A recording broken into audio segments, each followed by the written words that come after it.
Nous sommes dans le livre d'Ecclésiaste. Job, Psaume, Proverbe, Ecclésiaste.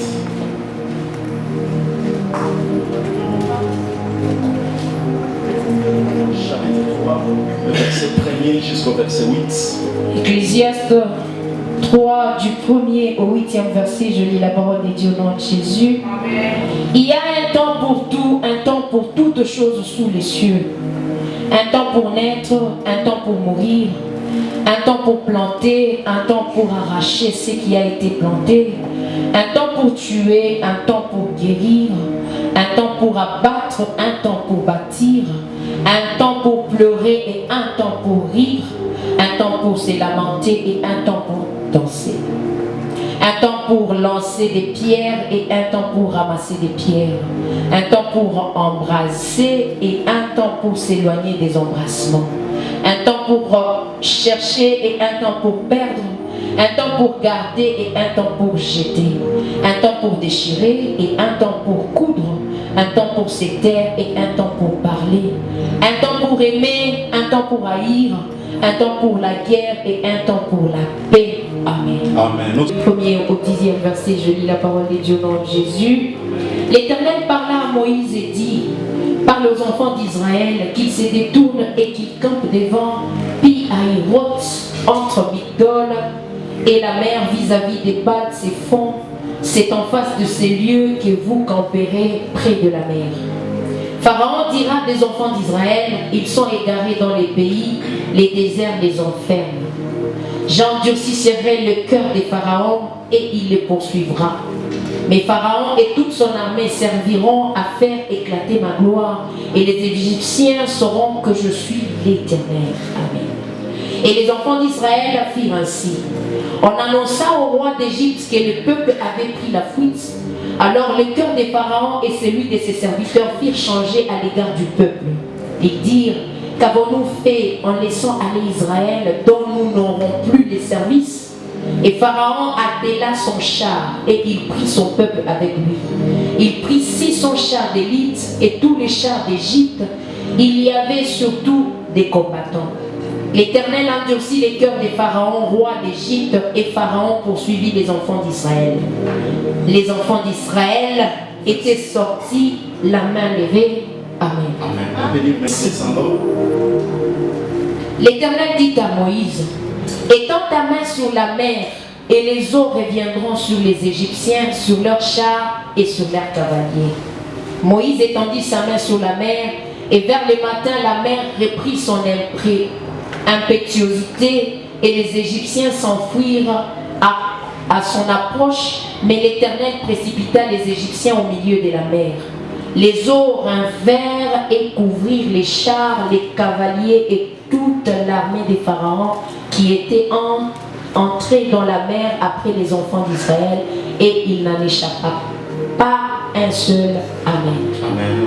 Amen. Premier jusqu'à 2 ou 3, et puis nous sortons, nous prenons 20 et 21. Exode 15 du 1er au 3e, je lis au nom de Jésus. Alors Moïse et les enfants d'Israël chantèrent ces cantiques à l'Éternel. Ils dirent: je chanterai à l'Éternel car il a fait éclater sa gloire. Il a précipité dans la mer les chevals et son cavalier. L'Éternel est ma force et le sujet de mes louanges. C'est lui qui m'a sauvé. Il est mon Dieu, je le célébrerai. Il est le Dieu de mon Père, je l'exalterai. L'Éternel est un vaillant guerrier. L'Éternel est son nom. Amen. 26, 20, 21, Exode 15, 20, 21. Marie, la prophétesse, sœur d'Aaron, prit à sa main un tambourin, et toutes les femmes vinrent après elle avec des tambourins et en dansant. Marie répondait aux enfants d'Israël: chantez à l'Éternel car il a fait éclater sa gloire. Il a précipité dans la mer les chevals et son cavalier. Amen. Nous pouvons. Vous êtes dans la joie? Est-ce que vous pouvez le manifester?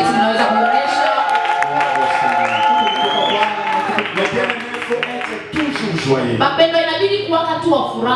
Amen. Amen. Que le problème de la vie ne puisse pas t'abattre. Basi mambo ya maisha isikusumbue. Parce que la Bible nous dit dans Biblia inasema mwa Ecclesiastia, il y a un temps pour tout. kuna wakati juu ya kila kitu. Amen. Amen. Là nous comprenons, il n'y a rien qui peut être éternel. Hapa tunaelewa kuna kile kiko cha milele. Tout ce que tu traverses, Mule wote unapitia. sache que c'est éternel. Jua ya kusema iko ya Car la milele. Bible te rassure ce matin Biblia inakuhakikishia asubuhi qu'il y a un temps pour toute chose. ya kusema kuna wakati juu ya kila kitu Il y a chini ya un dunia. temps pour pleurer. Kuna wakati ya kulia, Il y a un temps aussi de cesser de pleurer. kuna wakati tena ya kusherekea. Est-ce que quelqu'un m'entend?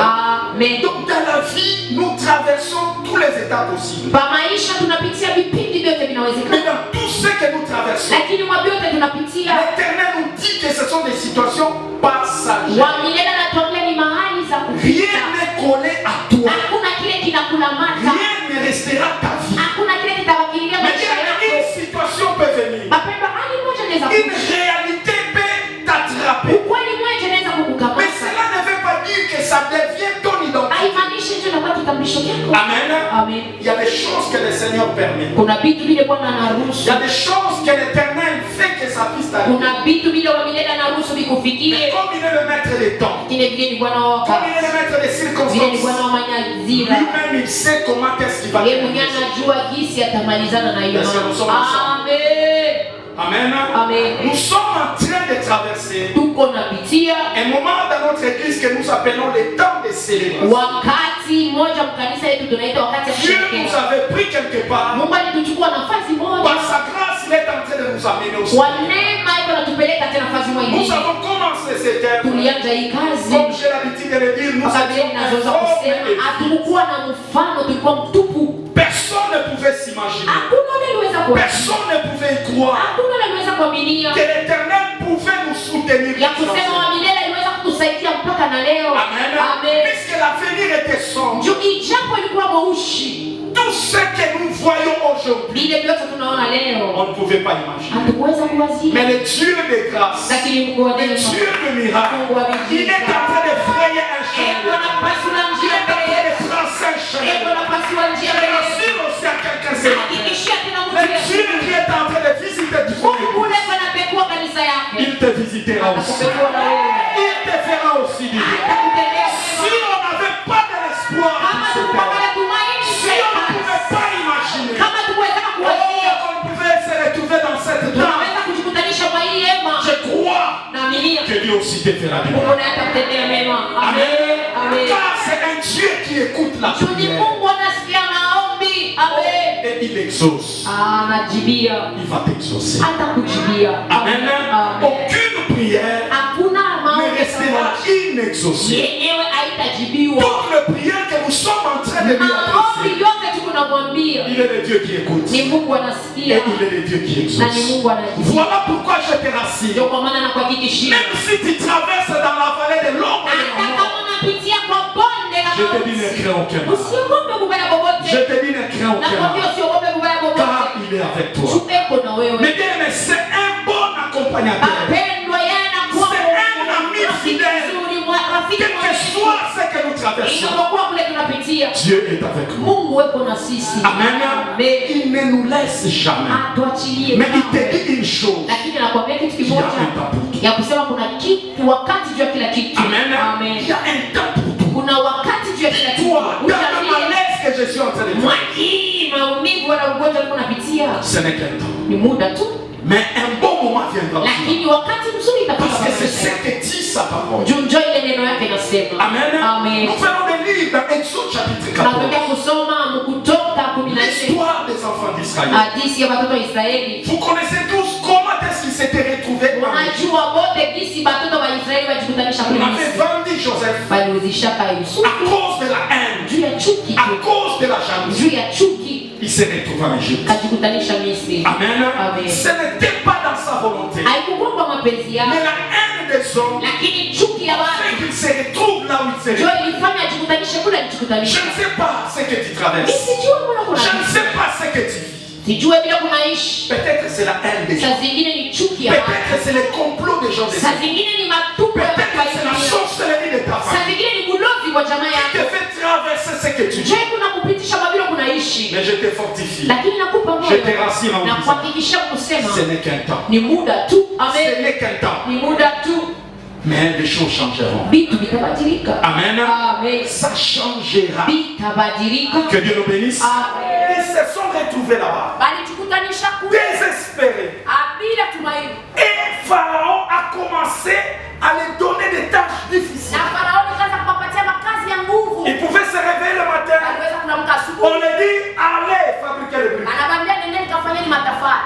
Comme ils étaient en esclavagisme, Ile balikuwa mtumwa. ils ne pouvaient pas faire autrement. Hawakuweza kufanya vingine. Parce que dans l'esclavagisme, Utumwa. on fait tout ce qu'on leur demande de Ni faire. kufanya vyote wanatuomba. On n'a pas d'excuses. Hauna na On n'a sababu. pas d'explication. Hauna na Tu mafasirio. dois obtempérer et Wewe unapaswa exécuter. kuitikia na C'était ça la situation des enfants Kwa d'Israël. hali ya watoto wa Israeli. Ils étaient voués à des tâches difficiles. Baba walitumwa kwa makazi Ils ya étaient nguvu. soumis à des difficultés. Alikuwa wanalitua kwa ile matatizo. Amen. Mais à chaque fois, Lakini kwa kila mara ils ne cessaient d'adresser leurs prières à Dieu. hapakuwa anachoka kumwambia Mungu mambo. Voilà pourquoi je parle à quelqu'un ce Ndio kwa maana matin. naambia mtu Yesu. Dans tout ce que tu vis, Mwa vyote unaishi. dans tout ce que tu Mwa traverses, vyote unapitia. ne cesse pas d'adresser tes prières à Dieu. Usichoke kupeleka maombi Ne yako cesse kwa Mungu. pas. Usiache. Parce que c'est lui qui change les réalités. Ni yeye ndiye anabadilisha Ce n'est que maovu. l'Éternel. Amen. Amen.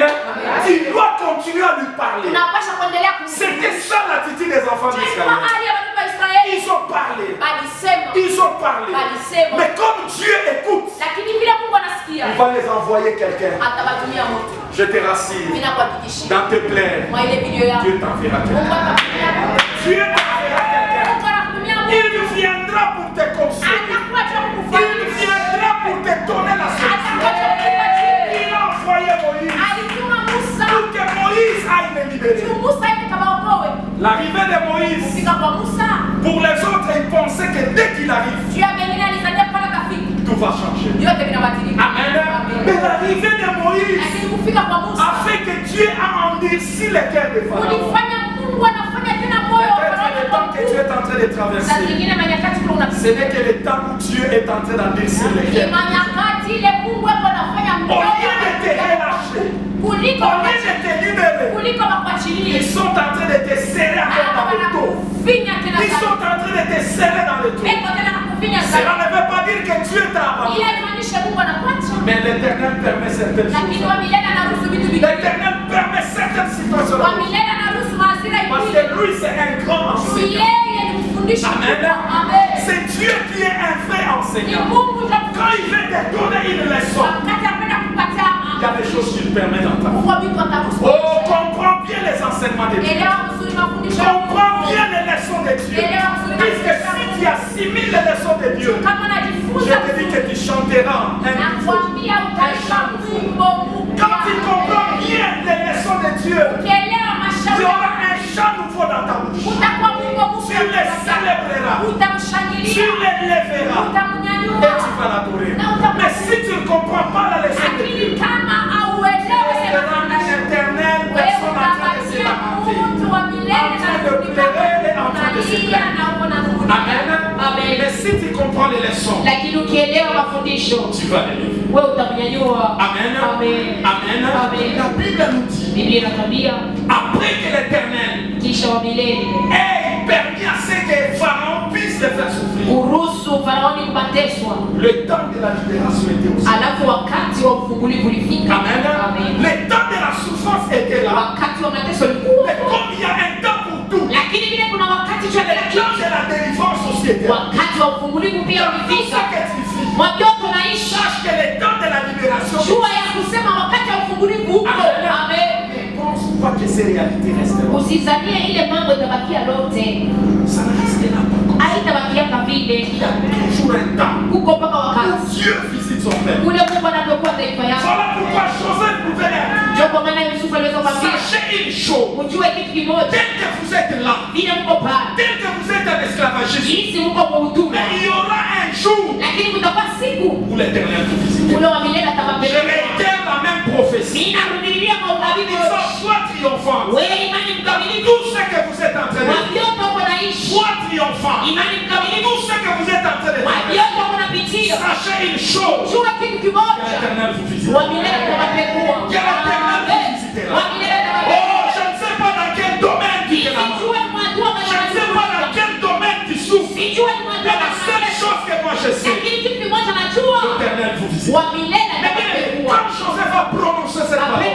Ça pouvait paraître comme une blague. Ça pouvait paraître comme un mensonge. Une parole d'espoir. C'était une parole d'espérance. Un jour, Dieu les a visités. Amen. Après 430 ans, Dieu les a visités. Amen. Je ne sais pas toi, dans cette maladie, dans ces célibats, dans ces chômages, dans le manquement, ça s'est passé combien? Ça s'est passé combien? Mais chacun a son temps et son délai. Pour les enfants d'Israël, la souffrance devait prendre des 400 ans.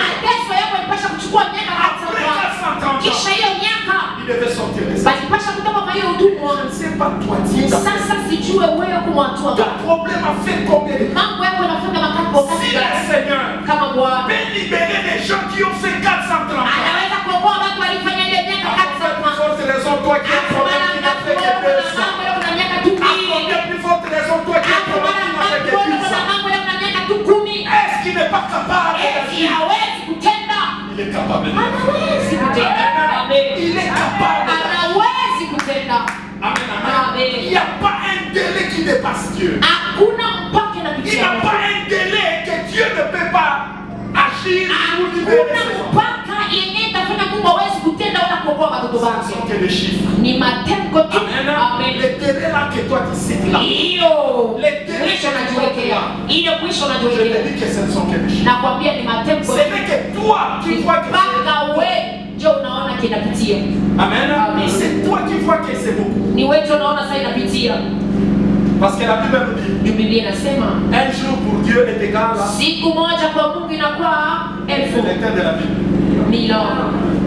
1000 ans comme un jour. Expliquez-moi. Si lui considère un jour comme 1000 ans, pourquoi tu te lamentes? Amen. Donc tous les nombres que toi tu vois grand, une fois ça petit. Amen. Voilà pourquoi je te dis tu es sur la bonne voie. Tu es sur la bonne voie. Le Dieu en qui tu as cru, le Dieu que tu es en train de servir, ne va pas t'abandonner. Amen. Ne regarde pas au nombre de ta souffrance. Ne regarde pas au nombre de tes problèmes. Mais regarde à la grandeur de ton Dieu. Amen. Parce que nous regardons la grandeur de nos problèmes. Quand nous regardons la grandeur de nos problèmes, nous rendons Dieu petit. Amen. Mais nous devons rendre Dieu grand parce que notre problème est petit devant nous. Que Dieu bénisse ce qui est. Amen. Plus tu vois des choses de cette façon-là, plus Dieu va se manifester dans ta vie. Vois ton problème petit. Amen. Dieu a fait sortir les enfants d'Israël. Ils ont commencé à avancer. C'était dans le consentement des pharaons. Après que Dieu ait tué tout le premier-né, le père s'empara dans toutes les choses. Et Pharaon a dit, vite, sortez. Sortez de mon pays. Et ils ont commencé à ils commencent à savoir. Comme le diable, c'est un mauvais diable. Il va encore aller toucher le cœur. Et Pharaon va dire, qu'est-ce que je fais? Qu'est-ce que je fais pour libérer ces personnes? Je n'aurai plus de leur service. C'est ça que l'ennemi fait. Maman, il te regarde. Il dit, je continuerai à les toucher. Je continuerai à les marteler. Mais je te dis qu'il a déjà perdu la bataille. À quoi il avait déjà été perdu. Tout ce qu'il vient faire dans ta vie. Oh, il est en train de t'intimider. Ce n'est que celui qui se laisse intimider qui est vaincu par l'ennemi. Mais celui qui comprend l'importance de l'œuvre de la gloire n'a jamais été vaincu. Amen. Il a commencé à poursuivre les enfants. Il les a poursuivis jusqu'à ceux qui sont arrivés devant la mer. Et quand ils sont arrivés devant la mer, et ils s'en est rendu compte que derrière elle, il y avait des Égyptiens. Amen. Amen. Je te dis que tu vas sortir. Je te dis que tu es sorti. Mais sache une chose. Malgré ta sortie, l'ennemi sera derrière toi. Amen. Il ne se fatigue pas. Voilà pourquoi la Bible nous dit il rôde tout autour. Comme la Bible dit bien comme un lion rougissant. Cherchant qui va dire. Il n'est pas le lion. Mais il s'est fait passer comme un lion. Toi qui comprends qu'il n'est pas un lion, n'aie pas peur. Toi qui comprends qu'il n'est pas un lion, n'aie pas peur de ce que tu traverses. Parce qu'il n'est pas ce qui te fait croire. Il n'est pas ce qui se fait passer. Amen. Car il y a des lions de la tribu de Juda qui est le véritable. Lui se fait passer comme. Et il ne laissera jamais. Que Dieu bénisse celui qui comprend. Que Dieu bénisse celui qui comprend. Il est venu derrière lui. Et comme les enfants d'Israël étaient sous émotion, étaient sous la paix, ils ont commencé à crier. Moïse, c'est ce qu'on te dit. On aimait bien rester en Égypte. Nous, on aimait bien servir les Égyptiens. D'ailleurs, en Égypte, il y avait des cimetières. Pourquoi tu nous as pris pour que nous soyons exterminés? Oh, tu ne seras pas exterminé.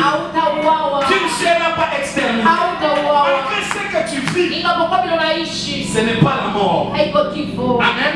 Ce n'est pas la fin de ta vie. Et Dieu va parler à Moïse.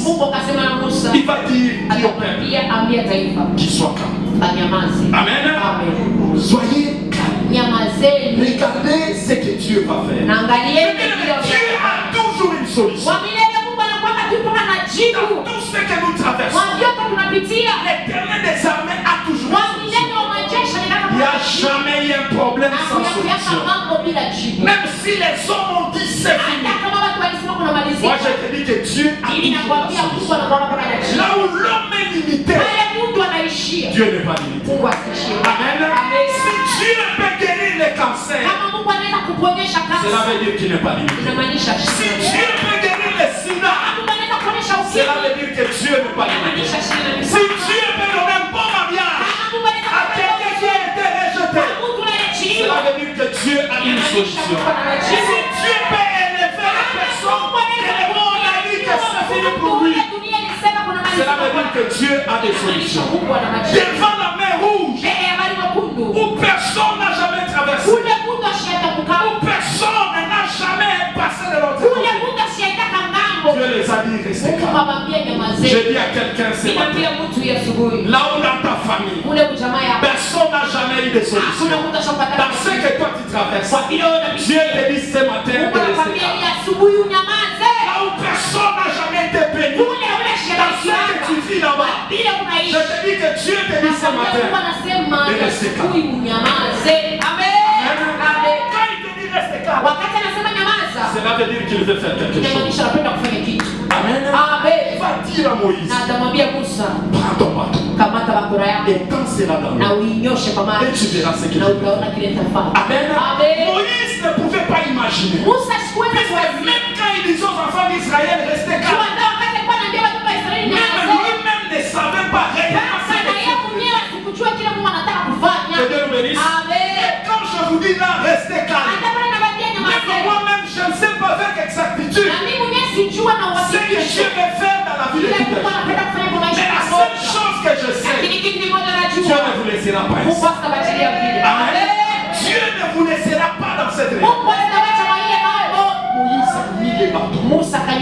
À son grand étonnement, à sa grande stupéfaction, il a commencé à voir l'eau. L'eau commença à s'effondrer. Oh, as-tu déjà vu un tel phénomène? Et que tu verras des choses que tu n'as jamais vues. Celui qui croit en Dieu, Dieu l'étonne toujours.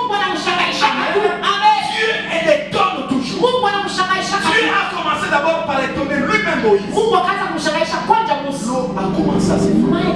kupasuka. L'eau commence à se séparer. Maji inaanza kuachiliana. Et il a dit aux enfants d'Israël. Na anaambia watoto wa Israeli kuingia. Et pendant qu'ils entraient, Na wakati walikuwa ce wanaingia. n'est pas que les Égyptiens étaient rentrés. Aiba kusema Wamisri Les walirudia. Égyptiens continuent à les observer. Wamisri walikuwa wanawatazama. La première personne est entrée Mtu wa kwanza anaingia mmoja jusqu'à la dernière personne. mpaka na wa mwisho. Et comme Dieu, Vile Mungu il voulait exterminer les Égyptiens, alipenda kuua Wamisri. il a encore endurci leur cœur Anafanya tena moyo wao pour qu'ils aussi entrent. sababu pia na kwamba pita kwa hiyo maji. Dieu va endurcir Ah, Mungu atafanya nyoyo ya maadui yako kuwa ngumu. il continue à te suivre, Waendelee il kukufuata. continue à t'attaquer. Waendelee Selon kukushambulia. eux, ils croient qu'ils te vaincront. Juu yako wanataka watakuina. Mais ils ont oublié qu'il y a un temps. Lakini banasabu ya kusema kuna wakati wake na Il y a kitu. un temps où ils étaient forts. Kuna wakati yamekuwa nguvu kwa maisha Et il y yako. a eu un temps aussi ils sont devenus faibles. Lakini kuna wakati tena yamekuwa Rien ne va rester tel que ça existe là. hakuna kile kitabakia vile kiko pale. Les méthodes que Dieu utilise. Huko mpaka maneno ile Mungu Dieu anakupa. les a laissés Mungu pour traiter le anabachilia. peuple. Anabachilia kutesa Mais taifa. quand Dieu a décidé, Lakini wakati Mungu alichukua mpango, il ne pouvait plus faire. hapakuweza tena kufanya. Dieu décide. Wakati Mungu alichukua mpango, Même les gens les plus forts, hata watu wa nguvu, Dieu les rend faibles. Mungu anawafanya wanakuwa dhaifu. Amen. Amen. La décision de Dieu Mpango ya Mungu est accompagnée de signes. inasindikizwa na maadama. Ils ont commencé à les suivre. Wakaanza kuwafuata. Les enfants d'Israël ont traversé. Watoto wa Israeli wanatambuka. Mais ils sont entrés. Baba nabo Quand ils wanaingia. sont entrés, Pale baba wanaingia. Dieu a dit, Mungu atasema, vous verrez ce que je vais faire. utaona kile nitafanya nao. Et l'eau, Na maji ikawafunika. ils cherchaient à retourner là. Wanaanza kutafuta kurudia kule walitokea. C'était déjà. Ilikuwa nyuma. Amen. Amen. Laisse ceux qui continuent à te faire du mal. Acha pale kama nakuumiza moyo. Laisse-les continuer. Acha baendelee. Parce que Dieu Juu Mungu a une sentence contre eux. eko na mapizi juu yako. Amen. Dans tout ce qu'ils font, Mwambie pale wanafanya. Dieu le voit. Mungu anaona. Même quand ils sont là en train de t'absorber, Hata pale beko pale wana kuloka je ushike. te dis que Dieu le voit. Nakwambia Mungu anabaonaka. Même si toi tu ne vois pas, Hata kama dans waona. leurs incantations, Waile mabulozi yako mais kwa baona. Dieu n'a jamais été aveugle. Mapendo Mungu asiyakwaka. Dieu n'a jamais été sourd. Mungu asiyakwaka asisikii. Anasikia na anaona. Laisse les temps. Lakini anacha wakati kwa wakati. Amen. Peut-être ils peuvent se repentir. Saa zingine wanaweza Peut-être kutubu. ils peuvent changer. Saa zingine wanaweza Mais s'ils ne kubadilika. changent pas, Lakini kama Dieu wabadiliki, lui-même il sait comment est-ce Mungu qu'on va. yeye mwenyewe tayari ataishana nabo. Amen. Que Dieu le bénisse. Amen. Et qui croyaient aller exterminer le peuple. Baba walizania kwenda kuua taifa ya Mungu. C'est eux-mêmes qui se sont les. Sasa ni babo bebeje walijikutanisha wenye Amen. kuua. Ceux Amen. qui croyaient engloutir les enfants de Dieu Bale walizania kuua watoto wa Mungu. avec les chars, Na hiyo mashari yao. mais ils se sont retrouvés engloutis. Bakajikutanisha wanafunikwa na maji. Amen. Et Amen. les enfants d'Israël ont Na traversé. watoto wa Israeli wakatambuka. Qu'est-ce qui s'est passé quand ils ont traversé? Ni nini ilipitikana wakati walitambuka? Quand les enfants d'Israël ont traversé, Wakati watoto wa Israeli ils ont walitambuka. vu la main de Dieu. Waliona mkono wa Ils ont Mungu. vu la gloire de Dieu. Waliona utukufu wa Mungu. Mais bien aimé, ils ont commencé à chanter. Wapendwa wakaanza kuimba. Quand est-ce que nous Ni chantons? wakati gani Nous tunaimba? chantons quand nous voyons Dieu se manifester. Tunaimba wakati tunamwona Mungu kujionekanisha kwa maisha Voilà pourquoi la yetu. Bible nous dit. Ndio kwa maana Biblia inasema Quelqu'un est-il dans la souffrance? mtu yuko mu mateso Qu'il prie. aombe. Quelqu'un est-il malade? Mtu yuko mgonjwa Qu'il appelle les anciens. aite bazee Afin qu'on puisse le moindre. juu wakupakane mafuta. Est-ce que quelqu'un est-il dans la joie? Eti mtu yuko kufuraha Qu'il chante des cantiques. aimbe nyimbo. Amen. La joie nous amène à chanter. Furaha inatusukuma kuimba. Voilà pourquoi Dieu nous délivre. Ndio kwa maana Mungu Voilà anatuokoa. pourquoi Dieu nous fait du bien. Ndio kwa maana Mungu Parce que c'est atutendea wema. après que nous ayons été Tunajua libérés, kisha sisi kufunguliwa nous exprimons toujours notre joie. tunaonesha mpaka furaha yetu. Je déclare et je prophétise dans la vie de quelqu'un. Natangaza na mimi natabiri kwa maisha Il y yako. a eu un temps de souffrance dans ta Ulikuwa vie. wakati ya mateso kwa maisha yako. Mais ce n'est pas un temps éternel. Lakini haiko ya Le lote. temps est arrivé. Wakati Où natimia. toi aussi tu dois chanter. Kule naona pasha kuimba. Où toi aussi tu dois chanter. Kule naona pasha Parce kuimba. que les chants est Tuwimbo l'expression de la joie. inakuwa kionyesho Les cha furaha. chants est l'expression de la gratitude. Wimbo inakuwa Oh, kionyesho Dieu cha ne furaha. permettra pas seulement qu'il y ait des temps de turbulence dans ta vie. Mungu hataruhusu kuwepo kwa mateso kwa maisha À yako. chaque fois qu'il va intervenir dans ta vie, Kila mara ataingililia kwa mambo c'est yako. pour que les saisons changent dans ta vie. Ni juu wakati Toi badilika qui avais maisha yako. pleuré hier, Wewe unarudia jana. je te dis qu'aujourd'hui tu chantes. Nakwambia leo utaimba. Toi qui étais maltraité hier, Wewe unateswa je jana. te dis que le temps de chanter est arrivé. Nakwambia wakati ya kuimba na La Bible kuimba. nous dit, Biblia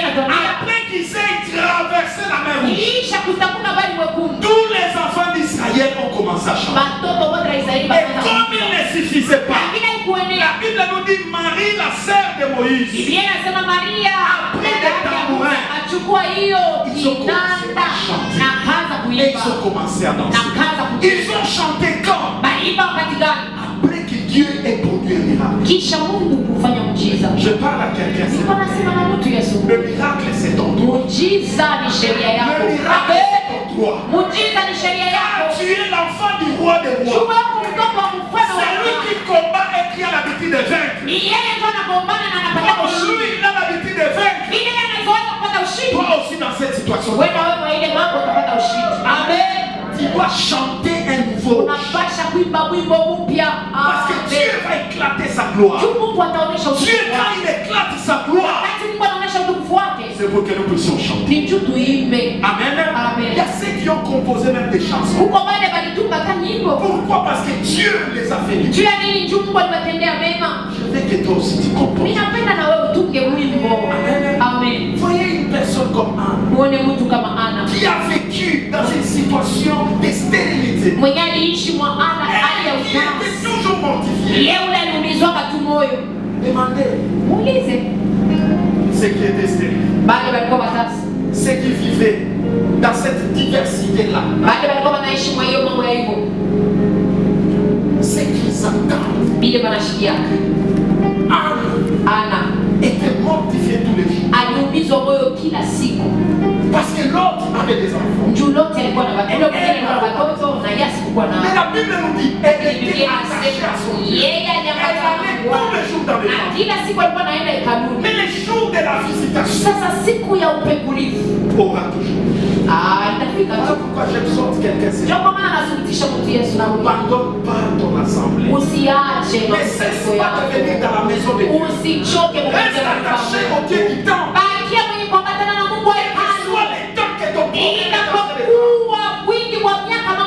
Reste pas à la maison.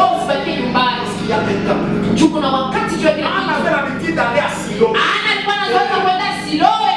Amen, amen. Elle avait l'habitude de faire toutes ces distances. Mais il n'y avait pas de miracle. Elle s'était pas elle était découragée. Amen. Toi qui mets des carburants pour venir à l'église. Toi qui débouche commence à dépenser. Qu'est-ce que j'aurai la solution? Toi qui as l'habitude de dépenser pour payer. Pour payer la moto. Tu te poses des questions. Mais j'ai tant dépensé. Si je fais les calculs, depuis qu'elle en a commencé jusqu'aujourd'hui, j'ai dépensé combien? Je te dis, ne reste pas dans les Amen. Parce que tu sais que Dieu va faire dans ta vie. Dépasse ce que tu as dit. Amen. Elle allait jusqu'à ce qu'un jour, elle se décida d'aller prier. Comme elle priait longtemps, la Bible nous dit elle ne pouvait plus commencer à sortir. Elle remuait sa bouche. Et les sacrificateurs va lui parler. Mais jusqu'à quand continueras-tu à t'ivrer? Jusqu'à quand continueras-tu dans l'ivresse? Amen. Par moment les problèmes. Par moment la prière. Fait que les gens confondent ce que toi tu dis. La douleur a été confondue à l'ivresse. Dit au sacrificateur, tu me connais très bien. Je ne suis pas dans ces histoires-là. C'est la douleur de mon problème. Tu sais que je puisse commencer à prier. Elle continue à prier. Qu'est-ce qui s'est dit sur toi? Qu'est-ce que les gens pensent sur toi? Mais regarde pas ce que les gens pensent sur toi. Quand tu as un objectif, oublie ce que les autres disent sur toi. Quand tu as un objectif, oublie ce que les gens pensent de toi. Amen. Parce que plus il y a de problèmes, on peut t'appeler même un sorcier. Amen. Si que toi tu cherches Dieu, les gens peuvent même te donner des qualifications. Ou les mamans ou la maman qui a toujours pleuré en priant. La maman ou la nakuyaka na akina koyaka. La maman qui a toujours pleuré en priant. Mais que cela ne te décourage pas. bout. Ceux qui se découragent, ce sont des personnes qui ne savent pas ce qu'ils font. Amen. Vous venez une personne venir dans la présence de Dieu, dans la maison de Dieu. Après 3 mois, après 5 mois, la personne disparaît. Vous vous posez la question, pourquoi il a disparu? Oh, on commence à me qualifier. Oh, on commence à me donner. Mais ce n'est pas un problème. Tu n'es pas la première personne. Il y en a eu même dans la Bible. On les a donné des qualificatifs. Toi, reste attaché. Quand tu sais ce que tu cherches, tu ne regardes ni à gauche ni à droite. Tu regardes seulement l'objectif. L'objectif est que Dieu t'exauce. L'objectif est que Dieu te fasse. Après qu'elle ait prié, après qu'elle ait répondu au sacrificateur, le sacrificateur va lui dire, va en paix, et que Dieu te donne ce que tu cherches. Cette parole a déclenché un miracle dans la vie. Parce que la Bible nous dit, quand Anne sortit de la tente, son visage n'était plus comme auparavant. Quand on est dans la présence de Dieu, et quand on sort pas de la même manière. On ne sort pas de la même manière. Mais si tu as l'habitude de venir, c'est que tu n'as pas encore rencontré Dieu. Quand on rencontre Dieu, on sort avec la paix du cœur. Même si on était venu abattu, même si on était venu avec dans la quand on sort avec une que Dieu commence à consoler quelqu'un. Même si tu étais venu avec des soucis, même si tu étais venu avec des déceptions, même si tu étais venu avec la colère, Dieu commence à consoler. Il est le consolateur. Les ceux qui ont les cœurs abattus, l'homme est triste. Est-ce que c'est la réponse de ton père? Est-ce que c'est la réponse de ton mari? Est-ce que c'est l'échec de tes enfants? Oh non, que ces choses ne te rendent pas. Que ces choses ne puissent pas te rendre. Même si tu manques l'argent, même si tu ne sais pas comment tu vas payer les enfants, ils sont déjà à la fin. Tu te poses des questions. Comment je vais payer le Minerva? Comment je vais faire? Ici, là, ce sont les examens d'État. Le Dieu que nous cherchons, Seigneur, c'est un Dieu qui console les cœurs. C'est un Dieu qui console les cœurs. Voilà pourquoi il pouvait dire à la veuve de Naïm, ne pleure pas. Ne pleure pas. Dieu parle à quelqu'un ce matin. Toi qui étais attristé, toi qui attends pleurer, toi qui te lamentes pour tes enfants, toi qui pleures à cause des chômages, il te dit ce matin, ne pleure pas. Ne pleure pas. Ne pleure pas. Quelle que soit la complication de ton problème, il te dit ne pleure pas. Il te dit ne pleure pas. Cela veut dire qu'il a une solution. Amen. Quand il vient consoler, il ne vient pas consoler comme nous les autres. Kunaisha, c'est fini maintenant. Kunaisha tout. C'est fini. Nous ne limitons pas. Il ne pleure pas. Dans sa poche, sa judiciaire, il y a toujours quelque chose. Dieu a quelque chose à te donner. Parce que c'est lui qui t'a créé. Parce que c'est lui qui connaît comment tu fonctionnes. Il sait ce qu'il doit faire pour que ta joie soit parfaite. Amen, amen. Amen, amen. Là pour consoler. En est sorti. En est parti. La Bible nous dit c'était déjà le déclenchement de miracle. Et Anne devait enceinte. Et Anne va donner naissance à Élisée. Il va donner le nom d'Élisée. Après qu'elle ait touché cet enfant, elle a dit, je vais prêter cet enfant. Dieu connaît ton problème. Dieu connaît tes douleurs. Mais il y a une bonne motivation en toi. Dans ton chômage là, implique Dieu dans cette situation. Tu verras ce que Dieu va faire. Mais vous savez, quand nous demandons seulement à Dieu l'argent, l'argent, quand il n'y a pas l'intérêt de Dieu dans ce que nous demandons, Dieu nous l'intéresse. Parce qu'il n'y a rien de lui dans ce que vous demandez et vous ne recevez pas. Parce que vous demandez pas. Amen. Vous demandez pour satisfaire vos besoins. Parce qu'il y a l'intérêt de Dieu. Entre dans cette situation.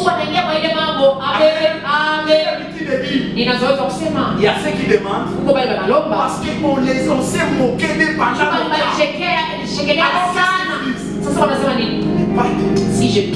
pendant si je trouvais, ils vont sentir. Amen. Donc la motivation n'est pas bonne. Amen. Mais quand tu pries, tu demandes et qu'il y a l'intérêt de Dieu, Dieu se lève et se met. Amen. Toi ne t'occupe pas de ses ennemis. Parce que ses ennemis verront. Et vous savez une chose. Dieu, quand il fait quelque chose dans ta vie, il sait très bien qu'il y a des gens qui se moquent de toi. Il sait bien qu'il y a des jaloux. Au même lieu où on s'est moqué de toi, c'est au même lieu où non pas pour que toi tu puisses le prier. C'est le miracle de Dieu. Il fait que ces personnes-là et même contemple ce que Dieu aura fait. Tu n'as pas compris. Dans ce que tu demandes là, dans ce dont tu as besoin, ne demande pas pour prouver que tu demandes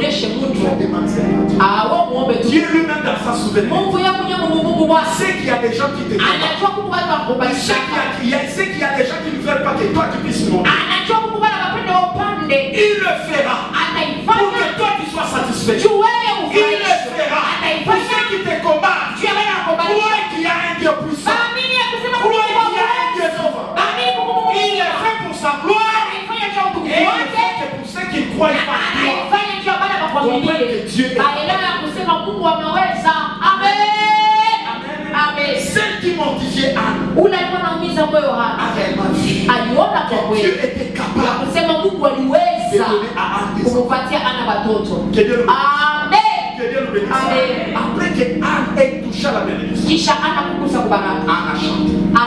Quelle est la chanson de Anne? 1 Samuel chapitre 2. Le verset 1er. 1 Samuel chapitre 2. Anne pria et dit: mon cœur s'est réjoui en l'Éternel, ma force a été relevée par l'Éternel, ma bouche s'est ouverte contre mes ennemis, car je me réjouis de ton secours. Nul n'est saint comme l'Éternel. Il n'y a point d'autre Dieu que toi. Il n'y a point de rocher comme notre Dieu. Ne parlez plus avec tant de hauteur, que l'arrogance ne sorte plus de votre bouche, car l'Éternel est un Dieu qui sait tout, et par lui sont pesées toutes les actions. L'arc de puissant est brisé, et les faibles ont la force pour ceinture. Amen. Amen. Amen. Est-ce que vous comprenez? Amen. Il le fait pour que toi tu puisses l'adorer. Anne a célébré Dieu pour ce que Dieu a fait dans sa vie. Il y a des choses que Dieu a déjà fait. Il y a des choses que Dieu fera. En tout cela, tu dois être reconnaissant. Amen. Ce que Dieu attend de nous, c'est la reconnaissance. Parce que nous n'avons rien à lui donner. Qu'est-ce que tu peux donner à Dieu? Parce que tout ce que nous avons, c'est lui qui nous a donné. Amen. Qu'est-ce que tu peux donner à Dieu? Qui peut te donner? Qu'est-ce que tu peux donner? Il n'y en a pas. Ce sont tes actions de grâce. Ce sont tes louanges. Tes adorations. Et Dieu attend. Amen. Voilà pourquoi je te dis, il faut être toujours reconnaissant. Il n'y a jamais une petite chose, ni une grande chose. Puisque la petite chose que toi tu as surmontée, c'est cette petite chose qui a tué quelqu'un. Est-ce que quelqu'un comprend? Le même accident que toi tu as connu, c'est le même accident qui a tué toi. Si cette terre, c'est que toi tu surmontes, il a bloqué quelqu'un. Voilà pourquoi tu dois toujours être reconnaissant. Quand tu te réveilles, dis merci à Dieu. Ne regarde pas au chômage. Amen. Parce que ce chômage-là, ce n'est qu'une partie remise. Puisque ça trouvera une solution. Mais dans ce que tu vis chaque jour, tu dois être reconnaissant. Amen. Tu dois être reconnaissant. La célébration. Nous célébrons Dieu. Guise de reconnaissance. Bientôt c'est une année de l'église. Qu'est-ce que nous pouvons donner à Dieu? Qu'est-ce que nous pouvons faire pour Dieu? Dans ma jeunesse, quand j'ai crié à Dieu, je me rappelle un jour, dans une église, il y avait une grande pluie. Pendant qu'il y avait cette pluie, il y a eu des grands tonnerres. Pendant que les tonnerres retentissaient, il y avait un jeune homme dans cette église qui avait succombé à cause de ces tonnerres. Amen. Mais il y a eu aussi des pluies ici. Je me rappelle un jour, on était à la ski. Oh, le vent s'est abattu dans le temps. Jusqu'à ce que même nous-mêmes on commence à se poser des questions. Est-ce que ce vent ne va pas porter son temps? Mais on s'en est sorti. Pourquoi ne pas louer le Seigneur? Pourquoi ne pas adorer Dieu? Il nous arrivait de venir à l'église. Mais en venant, vous voyez, on rencontrait des accidents. Pourquoi ça ne s'est pas passé quand nous? C'est la grâce de Dieu. C'est la grâce de Dieu. Il y a des petites qui étaient pertes. Mais pourquoi pas toi? Parce que tu disais à quoi ce qui était perdu. Ne dis pas que tu es saint. Amen.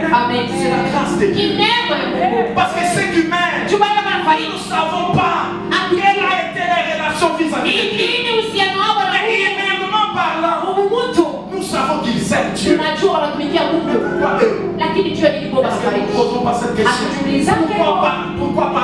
C'est la grâce de Dieu. Apprends à célébrer Dieu. Le temps est arrivé. Pour la foi triomphante, tout ce qu'il a fait, tout ce qu'il est en train de faire. Amen. Mon âme bénit l'Éternel. N'oublie aucun de ses jamais le bienfait de Dieu. N'oublie jamais. Amen. Les mêmes activités que toi tu fais. Il y a beaucoup de gens qui auront fermé. Amen. Ils n'aiment même plus entendre parler de ces activités.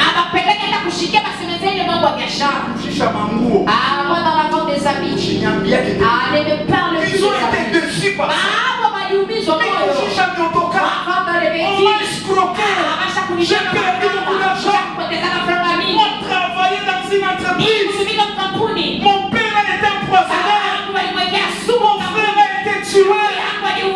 Parlant comme des entreprises. Je n'aime pas entendre ça. Il y a toujours des personnes qui ont été déçues dans ce que toi. Le Seigneur ne l'a pas favori. Ce n'est que sa grâce. Ce n'est que sa grâce. Pourquoi nous devons apprendre à célébrer? Apprendre à louer le Seigneur. Le temps que nous traversons, à partir de maintenant, jusqu'à la fin de l'année, ce sont des temps de célébration. Ce sont des temps de louange. Nous devons louer Dieu pour tout ce qu'il a fait. Nous devons louer Dieu pour tout ce qu'il fait. Laisse-moi te choquer. Il y a peut-être des gens qui se disaient, continuez à partir là-bas, continuez à fréquenter cette église. Vous n'avez que peu de temps. Vous allez vous disperser. Vous allez vous disperser. Jusqu'aujourd'hui. Tu continues à rester. Jusqu'aujourd'hui. Dieu continue à te visiter.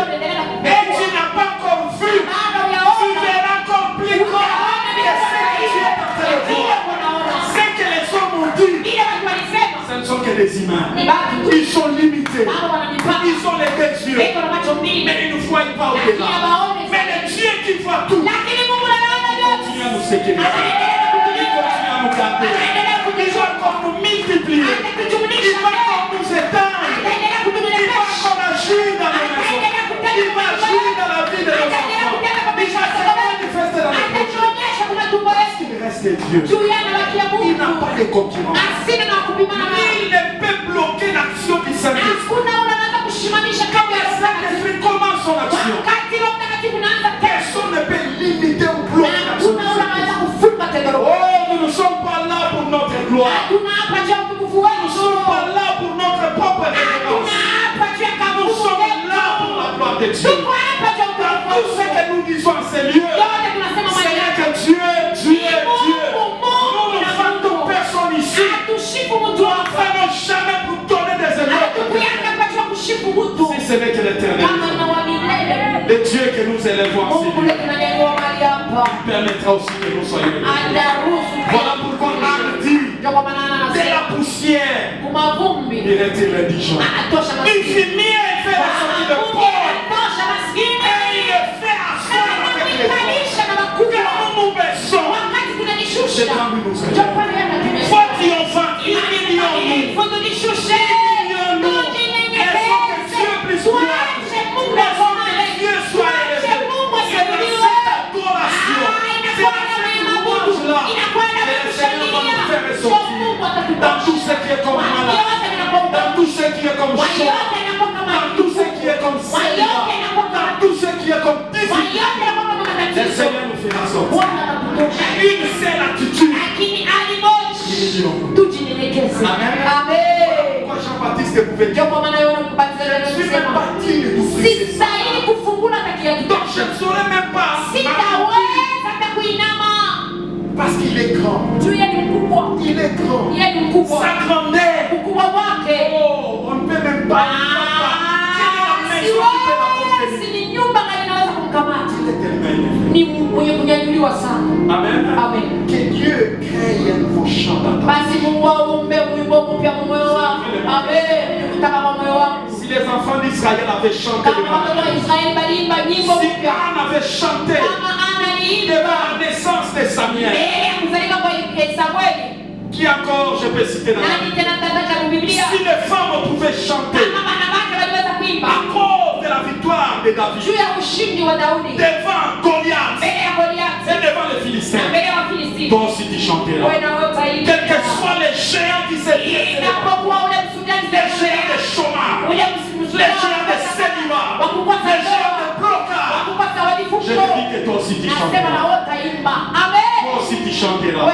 Il n'y a pas un géant qui peut résister devant notre Dieu. Il n'y a pas une réalité qui peut se dresser devant notre Dieu. Dieu, quand il se lève, la montagne file. Quand Dieu se lève, même les ennemis se dispersent. Voilà pourquoi il pouvait dire à Zorobabel, Zorobabel, une montagne. Oh, tu seras aplani. Je prophétise dans la vie de quelqu'un. Quelle que soit la montagne, qui s'était dressée devant toi, et le monde pensait que ça doit passer.